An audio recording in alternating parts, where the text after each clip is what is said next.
যদি মুনাফিকি না করেন, তাহলে স্পষ্ট করেন যে প্রচলিত সংবিধানে দেশ চালাবেন, প্রচলিত সংবিধান চান না শরিয়া আইন চান, আপনি স্পষ্ট করুন। আমরা আজকে জনসভার থেকে বিরোধী দলকে স্পষ্ট বক্তব্য দেওয়ার জন্য অনুরোধ করছি, আপনারা কি চান?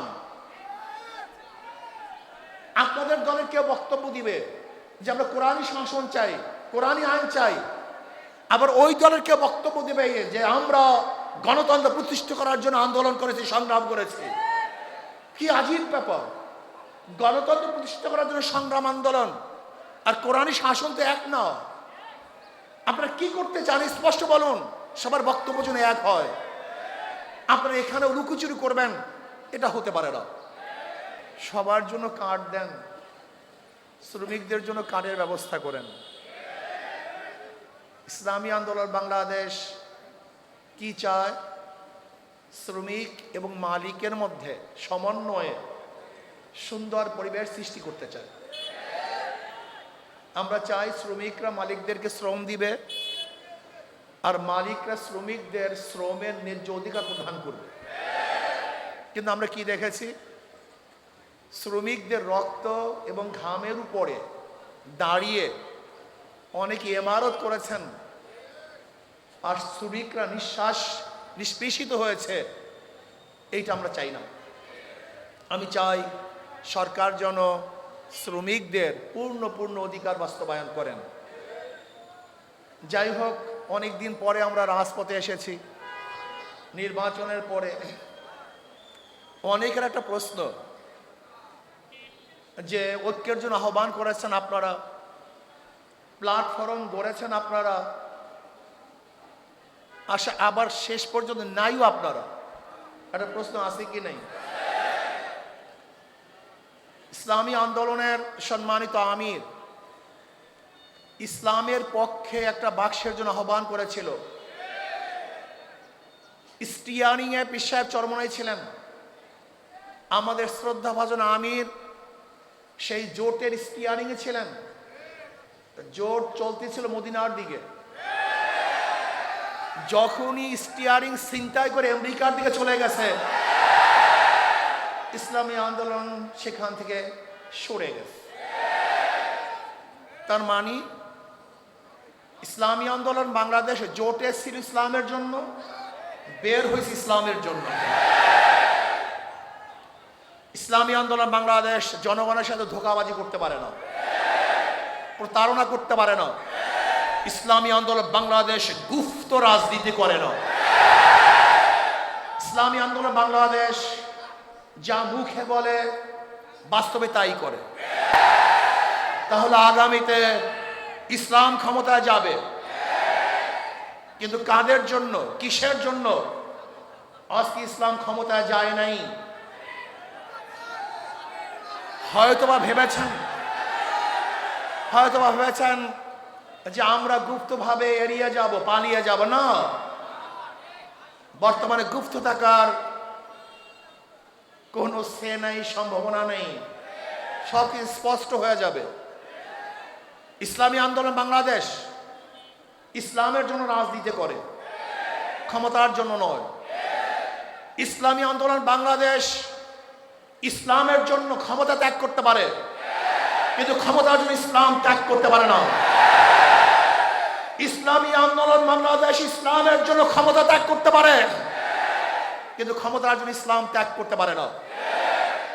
আজকে আমরা পার্লামেন্ট কি দেখতেছি? আবারও কে রাজাকার না, এটা প্রমাণ করার জন্য সময় ব্যয় করা হচ্ছে। আবার কেউ রাজাকার না, মুক্তিযোদ্ধা হিসাবে, শিশু মুক্তিযোদ্ধা হিসাবে নিজেকে প্রমাণ করার চেষ্টা করছে। এগুলি হাস্যকর, এগুলি ঠিক নয়। আবার কেউ মুক্তিযোদ্ধার পরিবার হিসাবে নিজেকে পেশ করছেন। সত্য বললেই হয়, আপনার পরিবারের মধ্যে কে কে মুক্তিযোদ্ধা ছিল, তাহলে জাতি স্পষ্ট মেসেজ পাবে যে অমুক মুক্তিযোদ্ধা ছিল। আমার পরিবারের লোক মুক্তিযোদ্ধা। কে কে মুক্তিযোদ্ধা, কোথায় যুদ্ধ করেছেন, কোথায় শহীদ হয়েছেন বলে দেন, তাহলে অস্পষ্টতা থাকবে না। আপনারা আগরতলা ষড়যন্ত্র মামলার বিরুদ্ধে কথা বলবেন, আবার ৭১-এ স্বাধীনতার বিপক্ষে কথা বলবেন, এই দুইটা হয় না। আজকে এক দলের নায়েবে আমির কোরআনী শাসনের জন্য সংবিধানে সংসদে বক্তব্য দিয়েছেন। আমি আশা করব শরিয়ার পক্ষে বা কোরআন ও সুন্নাহর পক্ষে যেন ওই দলের আমির বিল উত্থাপন করেন, সংসদে কথা বলেন, আলোচনা করেন এবং কোরআন ও সুন্নাহর আইন পাশ না করলে তারা যেন সংসদ ত্যাগ করেন, ওয়াকআউট করেন। এইটা আমরা দেখতে চাই। এই ফাঁকিবাজি আমরা দেখতে চাই না। নায়েবে আমির থেকে কথা তুলবেন, আবার নিজেরা বলবেন প্রচলিত আইন আমরা দেশ চালাবো। আমরা দেখেছি বর্তমান সরকারি দলের কোন এক মন্ত্রী তিনি বক্তব্য দিয়েছেন, আপনি স্পষ্ট করেন যে প্রচলিত সংবিধানে দেশ চালাবেন, প্রচলিত সংবিধান চান না শরিয়া আইন চান, আপনি স্পষ্ট করুন। আমরা আজকে জনসভার থেকে বিরোধী দলকে স্পষ্ট বক্তব্য দেওয়ার জন্য অনুরোধ করছি, আপনারা কি চান? আপনাদের দলের কেউ বক্তব্য দিবে যে আমরা কোরআনী শাসন চাই, কোরআনী আইন চাই, আবার ওই দলের কেউ বক্তব্য দিবে যে আমরা গণতন্ত্র প্রতিষ্ঠা করার জন্য আন্দোলন করেছি, সংগ্রাম করেছি। কি আজীব ব্যাপার! গণতন্ত্র প্রতিষ্ঠা করার জন্য সংগ্রাম, আন্দোলন আর কোরআনী শাসন তো এক না। আপনারা কি করতে চান স্পষ্ট বলুন, সবার বক্তব্য যেন এক হয়। আপনারা এখানে লুকোচুরি করবেন, এটা হতে পারে না।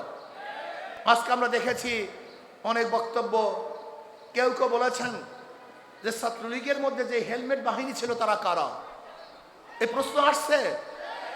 যদি কোনো একদিন কেউ বলে যে হেলমেট পরিহিত লোকগুলি অমুকে ছিল, আপনারা কি জবাব দিবেন?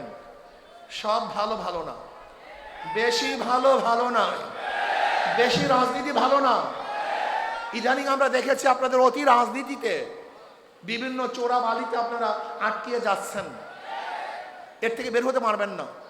যেই পরিবর্তনের জন্য আমরা লড়াই করেছি, রক্ত দিয়েছি, শপথ নিয়েছি, সেই পরিবর্তন হওয়ার পরেও যদি আমাদের ভাগ্যাকাশে পরিবর্তন না ঘটে, আগামীতে ইসলামী শ্রমনীতি বাস্তবায়নের জন্য আরেকবার লড়াই করার দীপ্ত শপথ নিতে হবে। পীর সাহেব চরমনাই সামনে থেকে নেতৃত্ব দেবেন। আমরা সারা দেশের শোষিত, বঞ্চিত, খেটে খাওয়া মানুষেরা পীর সাহেব চরমনাইয়ের নেতৃত্বে বাংলাদেশে আরেকটি বিপ্লবের মাধ্যমে ইসলাম প্রতিষ্ঠার মধ্য দিয়ে এদেশের ভাগ্যাকাশে মানুষের অধিকার প্রতিষ্ঠার শপথ নিয়ে একটি সুখী সমৃদ্ধশীল বাংলাদেশ প্রতিষ্ঠা করব। সেই সোনালী দিন দেখব একই সাথে, সে আশাবাদ ব্যক্ত করে শেষ করছি। সবাইকে ধন্যবাদ। নাসরুম মিনাল্লাহি ওয়া ফাতহুন করিব ওয়া বাশশিরিল মুমিনিন।